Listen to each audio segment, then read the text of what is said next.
distinguished guests, please welcome special correspondent and anchor at WDIV-TV 4 NBC, Christy McDonald.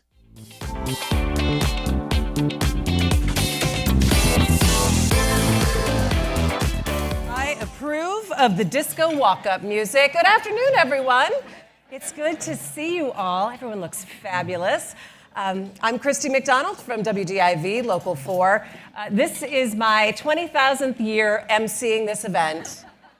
I have been with the Detroit Regional Chamber and their International Women's Day event since the very beginning, and I can't tell you how thrilled I am to be back. And it is lovely to be here in Grosse Pointe. It's just gorgeous outside.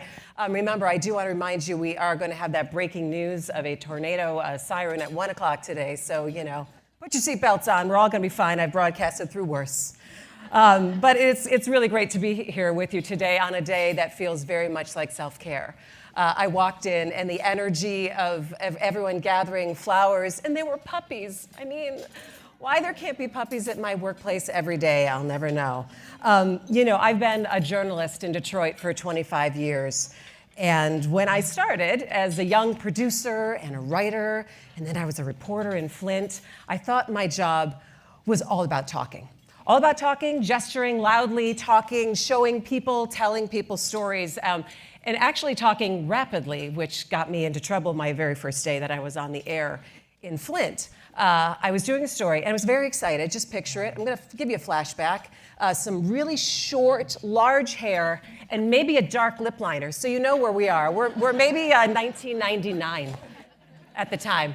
And I was doing a story on day traders, and the stock market was going up and down, and I quickly did my on-camera, and I said, Larry, back to you. Larry was our 5 o'clock anchor there at Channel 12 in Flint.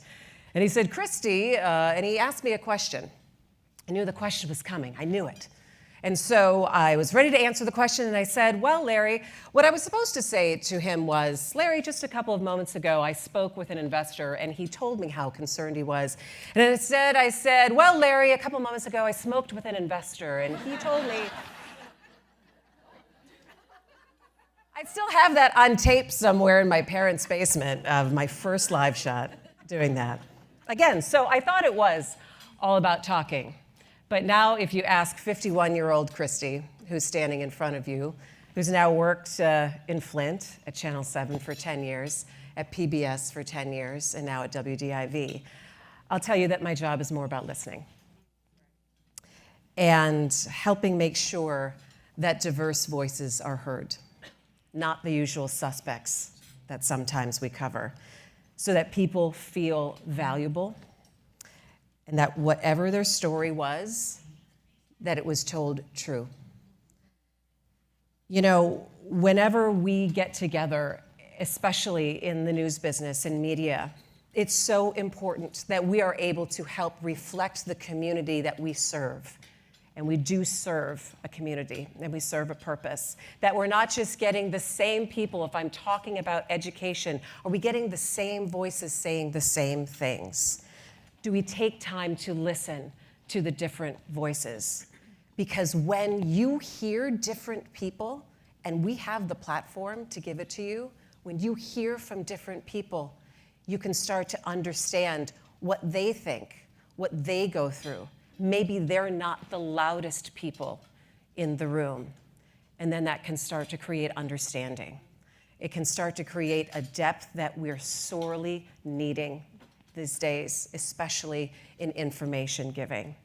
So whether we do it on the news or we do it in our offices every day, that I know that we're taking a break from today, yes. Who are we listening to? How are we listening?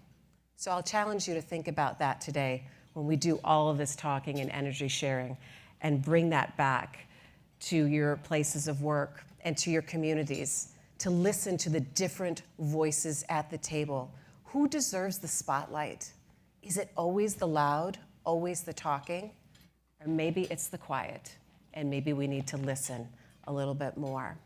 So that's what I wanted to bring with you here today. Everyone has a voice at the table. Everyone does. And we have a wonderful panel of women here today who are going to speak to you about some of their journeys and how they've gotten to the place that they have and what they've learned along the way. And then after they each give a little bit of a TED Talk-like presentation, we're all going to sit down and have a conversation. And it's my favorite part because it's usually when stuff gets really real. It's my favorite part. So I get the pleasure of introducing each of our speakers here today. And I need glasses because I'm old. Does this happen to anyone else where I have like 5 pair of glasses all around my house? I'm like, where are my glasses? My child, they're usually like, they're on your head, Mom. All right. Princess Castleberry is a professional speaker, and she's a wellness and risk management consultant. She helps organizations equip leaders to improve decision-making and also reduce conflict. Also with us today is Neutrina Tate. She is the president and she's the CEO of Brand New Consulting. She is an associate professor at the University of Detroit Mercy's College of Health Professions and Macaulay's School of Nursing. She works on eliminating health inequities in childhood obesity in populations of color. Deirdre Young is with us here today. She's the Chief Diversity Officer at the College for Creative Studies and the Assistant Dean in the Office for Institutional Equity and Inclusion there. She advocates for quality health programming and social justice for marginalized populations. And Kumari Yao is here with us also. She is the Chief Diversity, Equity, Inclusion Officer at Rocket Companies and the Chief Learning Officer of Rocket Central. She works on team member development programs along with DEI strategies for the businesses under the Rocket umbrella. I am prepared to be inspired and I am prepared to listen. So let's welcome our first speaker to the stage.